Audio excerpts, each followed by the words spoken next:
I just got a haircut. Yes, I know I look like Rugrats kid. What is up, guys and girls? Today I wanted to just sit down and talk to you guys about my approach to staying in shape and staying lean while you're traveling. I've gotten a ton of requests to do a video of this because I did travel last year for 2 months in Europe. So people have been contacting me through direct message, through Snapchat, Facebook, YouTube, just asking for my approach to how I went about staying in reasonable shape and trying to minimize muscle loss and all the other things that come with inability to go to the gym and to eat a certain diet. First off, just for some background information. So I was in Europe from the 25th of December 2017 until the 25th of February 2018. So the places I went to,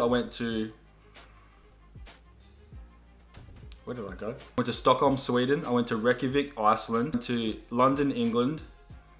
Then I went to Paris, France, Amsterdam, Berlin, Krakow in Poland, Vienna, Austria, Prague, Czech Republic, Milan, Italy, Venice, Italy, Rome, and then back to Paris. I was away for 2 entire months. It was the first time I'd ever traveled overseas at all, anywhere. Yeah, so I'm going to talk about how I managed to stay in reasonable shape and how I felt going and how I felt getting back. My number one tip, you are not going to be able to stay in the shape that you went over in. It is undeniable that there is going to be some factors that come into play that you won't actually be able to stay in the shape that you left in, and you'll be coming back in a different shape. For me, for instance, I went over at 107 kilos and I came back at 99.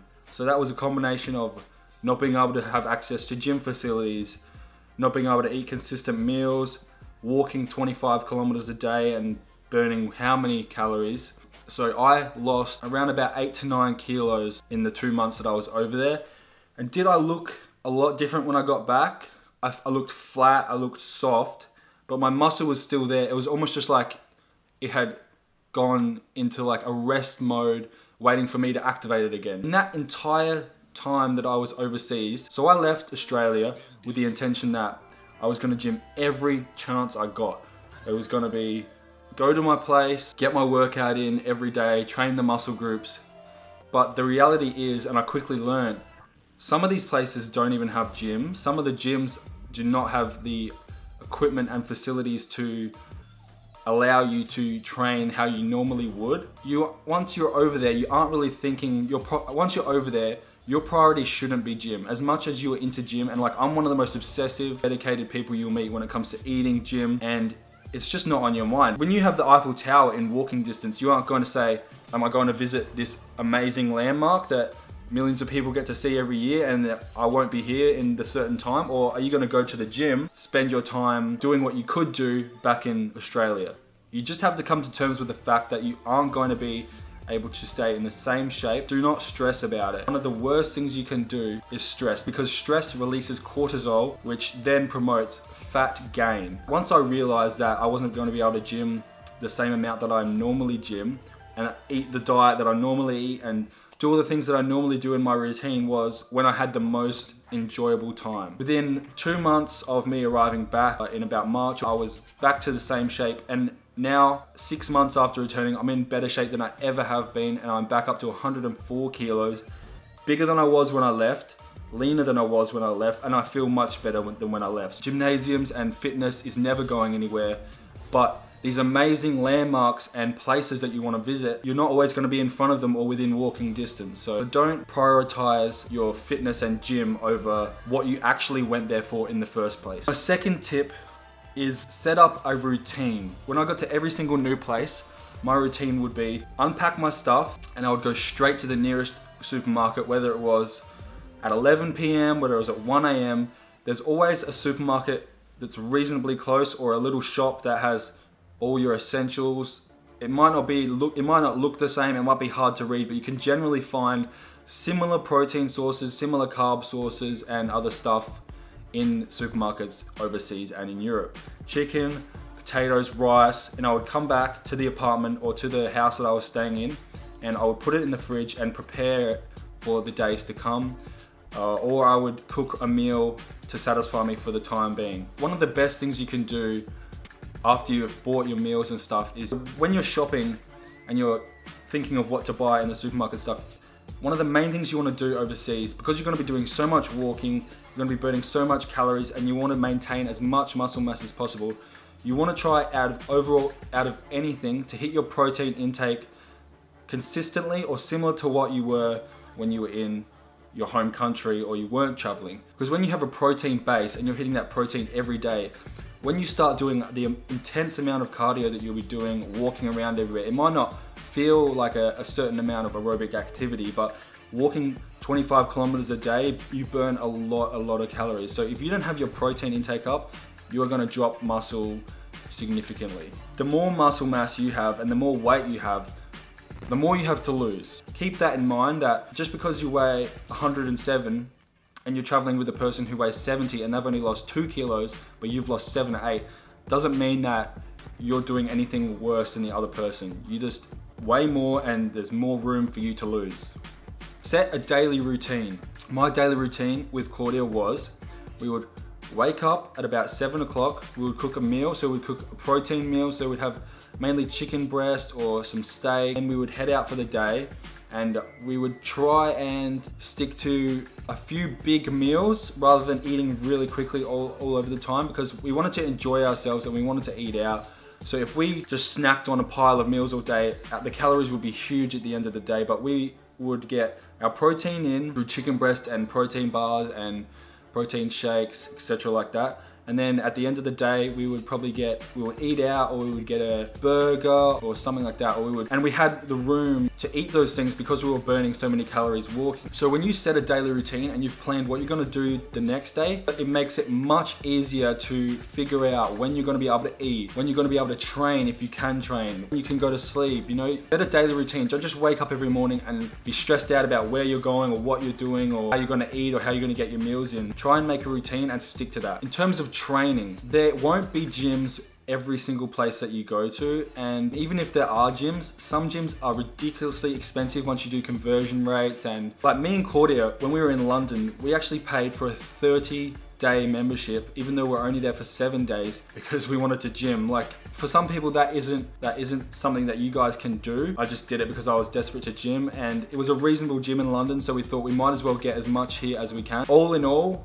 in the 60 days that I was gone, we gymmed about 19 to 20 times, and I was trying to go to the gym as much as I could. And if you don't want to fork out the money to pay some of these ridiculous day passes, it just isn't going to be practical for you to go to the gym. For instance, in Italy, I wanted one single day pass at this Milan gym.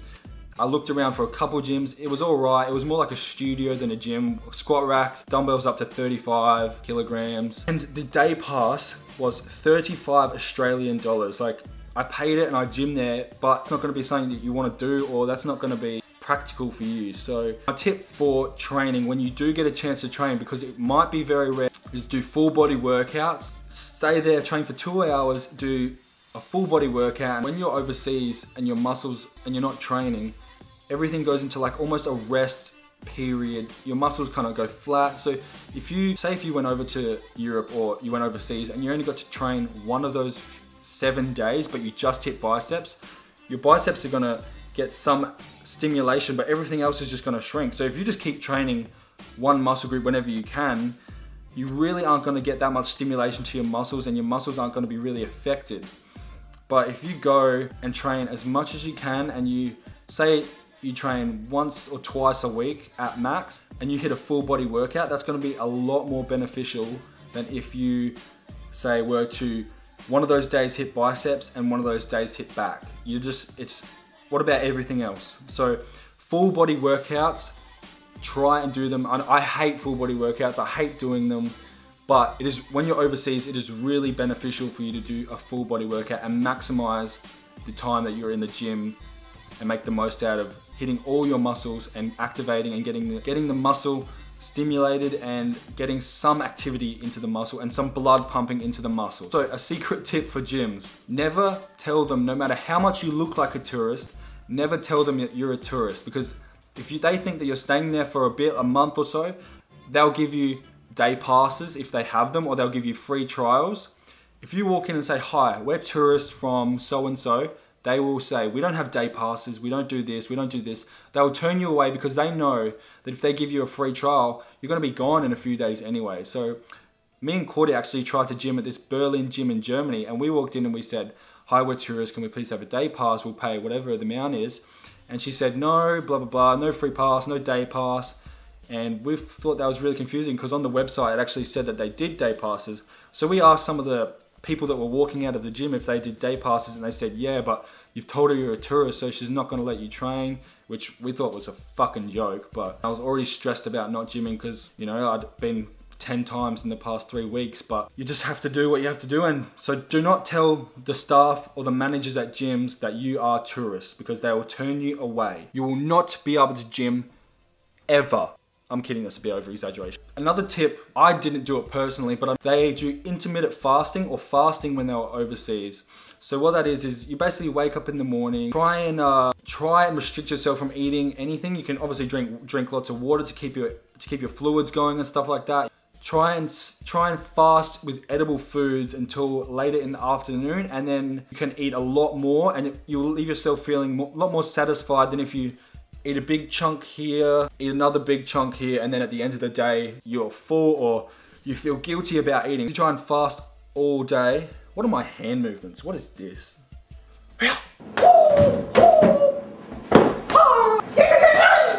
If you try and fast, say till 3 o'clock in the afternoon or 2 o'clock in the afternoon, and then get a big meal and then eat smaller meals at the end, you'll feel a lot less guilty and a lot better about yourself than if you just ate shit all day. I didn't do that because my body doesn't respond to it in the right way. I really can, it's hard for me to hold out for so long without eating. I do all right in the morning, but being up at 7 in the morning and waiting until 2, I couldn't do it. But if you can do that and that's something that works for you, definitely do that. This is something that I was super afraid of when I was going overseas and when I was leaving the airport. Supplements and putting them in bags or Ziploc bags. The airport people do not care if you have protein powder or creatine or whatever in a Ziploc bag. They might think it's cocaine. Even if they did, they will test it and it'll be fine. You're not gonna get 10 years in a Bali prison for bringing protein powder in a Ziploc bag, I think. This is CNN Breaking News. So, you can bring supplements. Put them in a Ziploc bag, label them, and you're good to go. No Chappelle Corby, 10 years in prison for some illegal substances. Make micronutrient dense meals. So instead of having a bowl with just protein, say steak or chicken breast and some sauce, get a bowl with carrots, salad, veggies, mushrooms, almonds to a certain extent, and make a micronutrient dense meal. So make sure if you feel hungry and you're just looking at a bowl, an empty bowl, a pretty much 50% empty bowl of chicken breast, your mind's gonna say this is no food. But if you have a dense meal of salads, veggies, etc. with the protein, your mind, it's just weird how your mind works, but it'll tell you that you're actually eating more, even if the stuff that you're eating and the micronutrients aren't really filling you up. Trust me, it sounds weird. Salads don't fill you up, but looking at a bowl with just chicken breast in it compared to looking at a bowl with chicken breast, salad, mushrooms, etc., it just fills you up, even for that little bit longer, a lot more. So micronutrient dense meals. Do it! Don't let your dreams be dreamed. Yesterday, you said tomorrow. So just do it! Make micronutrient dense meals. Stay accountable. So whatever you're doing when you're left with your fitness and health and eating and diet and training, try and stay to that as much as you can. Whether that's 30% of the same amount of what you were doing before, 40%, as long as you are trying to stay as accountable as possible and still track your things. Like I tracked my food on MyFitnessPal every single day, whether it was I was eating at a burger place, whether I was eating at a restaurant, whether I was eating meals that I'd made. I tracked every day, so at least I knew to the extent what I was eating, what my macros were. Just try and stay as accountable as possible over the time that you're away. Another thing that you need to be mindful of is when you're eating out. When you go to a restaurant for pasta, pizza, burgers, There is the base of what they put on your meals, and then there's a ton of other shit, especially in Europe, that you don't need and you probably won't even taste anyway. Like when they put a crazy amount of dressing on, or when they put a crazy amount of sauce or oil, you want to ask for most things on the side. As annoying as you might sound, it's really not that hard for you to say, can you leave this off, or can you remove this side, or can you not use the oil for this? Most of the time, they will accommodate your requests. To put it into perspective, if you were to have a burger every day at a burger joint, and they were putting ton of oil, ton of sauces that you didn't want, or it didn't really change the flavor, to whether you were having 2 months of burgers without the oil, without the sauces, it would make an insane difference in your overall health, your fat loss, your fat gain, your skin even. Like some of the stuff that you're eating every day, your skin can really be affected, especially if you're sensitive to that type of stuff and sugars and etc. So try and remove all the unnecessary sides from your meals. It sounds so simple, but one of the easiest things you can do when you're overseas to make yourself feel fuller for longer, to just improve your overall general health and gut health and everything, is just to drink water. It's not convenient, you're walking all the time, you're not always in your apartment, or water is expensive, but take a bottle of water when you leave during the day and just drink it all day. Especially if you're fasting, if you can drink a liter of water between when you start fasting and when you finish, you will feel so much less hungry than if you were to just go without anything all day. This won't apply to everybody, but if you're like me and you are a heavier person and your goal is bodybuilding or muscle mass or whatever it is, and you want to maintain, you don't actually want to lose a ton of weight when you're over there, especially muscle, you need to keep track of your energy expenditure. So if you're walking 25 kilometers a day sometimes, like I was, I think I averaged about 24 kilometers a day walking, a 2-month period, so 30,000 steps, etc. like that. You actually should probably eat a little bit more, so you have more room to kind of let yourself eat out a bit more. They say that you're hitting 4,000 calories a day on a bulk when you leave your home country. You walk over there and you burn 2,000 calories. That means you can actually eat around 6,000 calories to stay at your maintenance of what you were when you left. Keep track of your energy expenditure. So what I did, I got an Apple Watch, or you can check on your phone steps, how many steps you're doing a day, and and you can kind of calculate how long you've been walking for if you don't have an Apple Watch, and that can give you a rough estimate of how many calories you've burned. So if you burn 1,000 calories walking, 2,000 calories walking, you can eat those calories back if your goal is maintaining the size that you left with. And finally, just to run over everything I've covered, you have to be comfortable with the fact that you won't be able to stay in the exact same shape you left in. Set up a routine, stick to that routine as much as you can, and you will find that your physique and health and just muscle mass or fat loss just stays much more steady than if you were just doing things at will. Try and find a location or apartment that has all the essential things that you need to continue your diet or your fitness goals as much as you can while being away. So stimulate all your muscles by training a full body workout and train efficiently. Take supplements. The airport does not care. Take supplements with you, put them in a bag, put them when you're stressed for time and you have to go off a limb, or you're stuck in an airport and you need some macronutrients, or you need some food, or you need some calories. If you have a Ziploc bag with protein powder in it and you have a bottle, you're set. Make smart choices when you're eating out. Remove the unnecessary sides and oils and etc. from your meals, and you will find it is much easier to stay in shape. Make micronutrient dense meals. Fill your meals up with salads, veggies, etc. Drink as much water as you can. Try and fast if you can, or if that's something that you enjoy, or if that's something that you can see yourself doing, fast until the afternoon. And finally, track your expenditure, track your calories, and keep yourself accountable.